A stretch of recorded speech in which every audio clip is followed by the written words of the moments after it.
Assalamualaikum warahmatullahi wabarakatuh. Kembali lagi kawan di Legenda Catur Dunia. Selamat hari Rabu kawan. Semoga saja kegiatan kalian di hari Rabu ini aman, lancar, diberikan kemudahan oleh Allah Subhanahu wa taala. Amin ya rabbal alamin, dan tetap diberikan kesehatan di hari ini, di hari-hari berikutnya bagi kawan-kawan beserta keluarga. Amin ya rabbal alamin. Bagi kawan-kawan yang tidak punya kegiatan alias nganggur ataupun yang masih jomblo, semoga saja cepat diberikan pekerjaan oleh Allah Subhanahu wa taala. Amin ya rabbal alamin. Cepat dipertemukan dengan jodohnya, amin ya rabbal alamin, agar yang nganggur, yang jomblo tidak sering-sering ke warung kopi ataupun pos ronda hanya demi mencari lawan catur kawan. Mending bekerja, mending main sama anak istri kawan yang sudah berkeluarga. Nah, bagi yang muda-muda ya banyak-banyak belajar. Oke kawan, seperti biasa, setiap hari Rabu saya sempatkan untuk mengulas titel Tuesday kawan jika tidak ada turnamen top dunia. Kali ini edisi tanggal 3 April waktu kita kawan. Kalau waktu dunia barat, masih tanggal 2 April.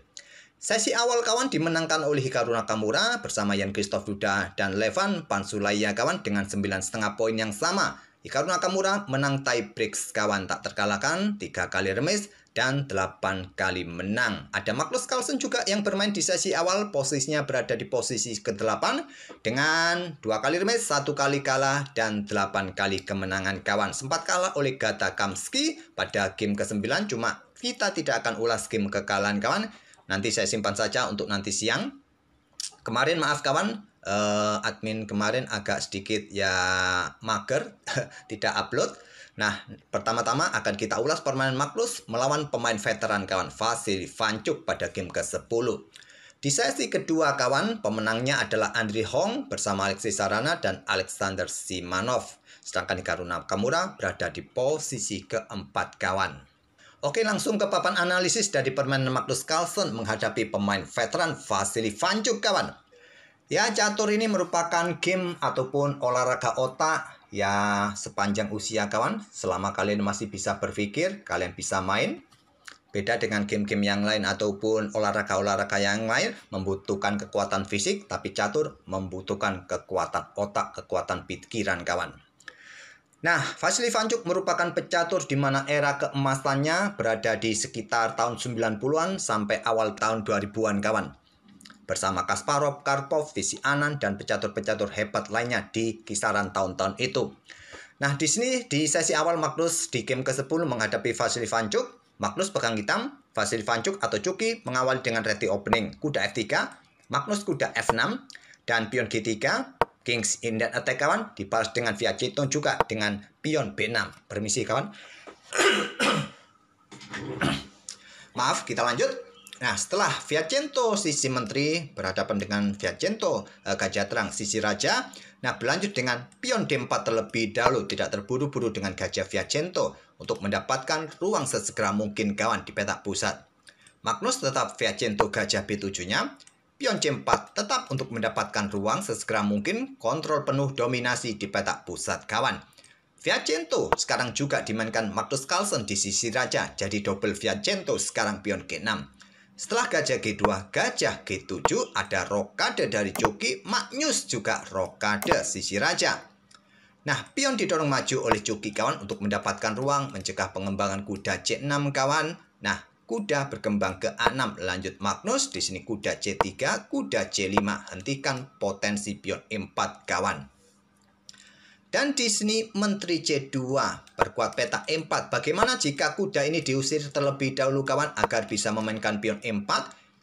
Ya, di sini ada kuda F kawan ke peta E4. Double attack pada kuda di sini karena sudah tidak dijaga oleh pion atau kuda ini. Tapi yang terkuat dengan kuda ini kawan. Baku hantam, nah baku hantam terjadi, mungkin kuda akan ke peta D4 untuk blokade ancaman di diagonal ini kawan. Ada pion F5 bisa dilanjutkan oleh hitam. Jalur kesukaan engine jika ada pion B4. Menteri C2 pilihan dari Chucky. Nah, sekarang pion E6 tantang Magnus untuk membuka lajur E kawan. Tantangan ditolak agar dia tetap mempunyai pion pusat. Di sini ada benteng D1 terlebih dahulu perkuat peta D5-nya kawan. Pion E pukul pion D5, Magnus membuka lajur E. Pion C pukul balik pion D5, benteng E8 menekan pion E2 kawan. Nah, di sini ada gajah keluar ke peta G5, pressure kuda. Pion A5 terlebih dahulu, lanjut Magnus, kemudian diikuti dengan benteng AC1. Nah, pion H6, usir gajah, Cuki bertukar, gajah sikat kuda F6. Ambil balik menggunakan menteri kawan oleh Magnus agar menterinya ini langsung aktif, kemudian kuda bergerak ke peta D4. Untuk buka akses diagonal kawan, apakah juga persiapan nanti bermain dengan pion F-nya, mungkin pion F3, pion E4 nanti. Gajah A6, tekan pion yang di sini. Pion E3 saja dimainkan oleh Cuki. Sekarang pion H5, lanjut Magnus. Pion A3, ada pion A4. Sepertinya pengorbanan sementara, hentikan laju pion B kawan agar tidak didorong untuk dukungan kudanya nanti ke depan, tapi sementara masih cukup kuat di sini. Nah, di sini dicaplok langsung kawan. Pengorbanan sementara dari Magnus. Masalahnya ada gajah bergerak ke peta D3, serang menteri, dan double attack pada kuda di sini. Memaksa Cuki bertukar benteng kawan, benteng sikat gajah D3. Kuda ambil benteng D3, menteri ambil kuda D3, dan benteng ambil kuda A4. Magnus mengorbankan 2 pion kawan untuk mendapatkan kompensasi benteng lawan, benteng putih. Benteng ambil pion C7. Nah, di sini Stockfish menyarankan backup pion ini dengan benteng D8 kawan, tapi memilih dengan menterinya. Menteri D8, ancam benteng sekaligus, buka juga diagonal gelap sekaligus kawan. Vasily Vanchuk melangkah kuda B5, serahkan pion kawan. Harapannya nanti seperti ini kawan, pion didorong, backup benteng untuk menghentikan laju pion, gajah siap keluar, nanti mengikutinya kawan, serang pion di sini, tidak lagi bisa backup dengan benteng nanti karena ada pion yang mengganggu di peta D6. Dan pilihan terkuatnya menteri ke peta F6, pion H4 kawan, saran dari Stockfish, atau pilihan ketiga ambil materi. Magnus memilih ambil materi, gajah ambil pion B2. Pion D6. Selanjutnya di sini ada benteng A5 karena potensi serangan double attack di sini kawan, benteng langsung mundur terlebih dahulu ke A5. Gajah H3, kemudian menteri keluar ke peta F6 kawan.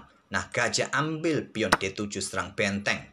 Benteng D8, gajah C6 berikan tempat bagi pion diikuti benteng menusuk nanti ke baris belakang. Mungkin itulah rencananya. Nah, di sini kawan, benteng ambil kuda B5 merupakan opsi terkuat agar tidak menjaga pion nanti diikuti benteng meluncur. Tapi memilih dengan langkah gajah ambil pion A3. Langkah yang bagus juga dari Magnus untuk coba menekan pion yang di sini. Dan di sini gajah bergerak ke peta D5 kawan, lanjut Vasily Vanchuk menyerang peta F7. Selanjutnya Magnus korban kualitas, kembalikan kualitas perwiranya kawan, benteng ambil pion D6 agar tidak mempunyai pion yang mengganggu. Kuda caplok benteng. Kalau kalian terburu-buru melakukan skak di sini kawan, ya menteri ambil, posisi menteri kalian juga dalam ancaman. Sama jika dengan benteng kawan, berharap discover, ya benteng akan ambil gajah kawan. Sama juga ancamannya ribet. Kuda caplok benteng, kemudian gajah caplok kuda, diikuti benteng D7, melewatkan langkah emas kemenangan tercepat dengan benteng C6 kawan. Ancamannya di sini kawan, pada peta F6, peta G6 kawan. Terserah kalian mau mundur kemana. Kalau mundur ke sini gajah jatuh, kalau kalian tetap berkoneksi dengan gajah kawan, maka tidak ada yang menjaga peta G6.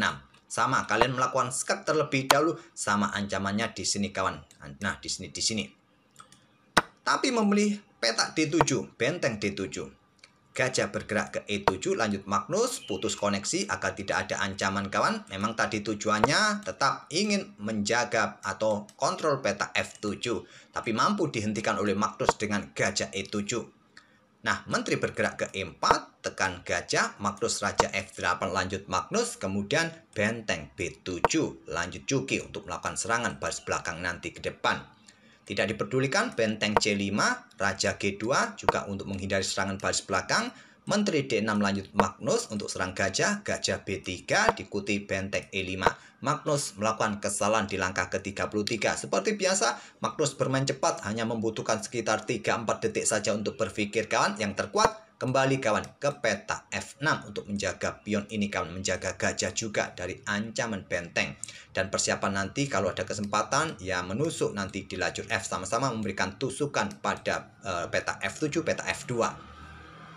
Tapi benteng E5 sayangnya Cuki salah melangkah kawan, salah memilih warna petak. Menteri F3 pilihan dari Cuki. Dan ancaman skakmat mampu dihentikan Magnus dengan benteng F5. Yang terkuat di ruang gelap kawan, sama-sama memberikan ancaman skakmat, juga menekan di ruang-ruang gelap ini. Dan juga ada opsi bergerak kawan ke petak H6. Pilihan yang terkuat bagi Menteri, dan posisi putih kembali lagi ke jalur kemenangan. Tapi sayangnya Menteri F3 melewatkan petak terkuat, mampu dihentikan dengan benteng F5. Bedanya di situ tadi. Menteri mau kemana kawan? Kembali ke petak E4 dan Magnus sekarang korban gajah kawan. Tinggalkan gajah. Dia juga ingin melakukan counter attack. Sementara kita lihat evaluasi bar dari engine. Posisi di sini posisi remis kawan. Nah, Cuki melanjutkan, Menteri ambil gajah E7 skak. Raja ke G7. Kemudian di sini kawan, Raja ke H3 merupakan satu-satunya langkah agar permainan tetap dalam posisi remis untuk menghindari tempo skak kawan. Menteri ambil pion F2, berlanjut dengan gajah ambil pion F7 dan seterusnya permainan bisa remis. Tapi di sini Cuki memilih untuk korban Menteri kawan. Ya, bermain tanpa menteri, menteri melawan benteng plus gajah. Magnus Raja ke petak H6, nah dorong pion H4. Di sini menteri bergerak ke petak D3, lanjut Magnus, maaf salah kawan, ke petak D3 bukan ke petak D4, menteri ke petak D3 dan Cuki membuat blunder dengan langkah gajah bergerak ke petak E6. Nah, setelah menteri bergerak ke petak E4 skak, di sini kawan Cuki menyerah karena gajahnya jatuh jelas. Oke, itulah kawan, Magnus Carlsen menghadapi pemain veteran, di mana game catur ini ya melintasi usia kawan, dari bocil sampai kakek-kakek kawan, buyut-buyut. Kalau pikirannya masih mampu untuk bermain, ya usia tidak akan menghalangi untuk bermain catur. Selagi kuat mikir, paling tidak kuat duduk untuk bermain catur. Terima kasih, semoga permainan dari kedua pemain bisa menghibur kalian dan kita akan bertemu di video-video berikutnya. Terima kasih, wassalamualaikum warahmatullahi wabarakatuh.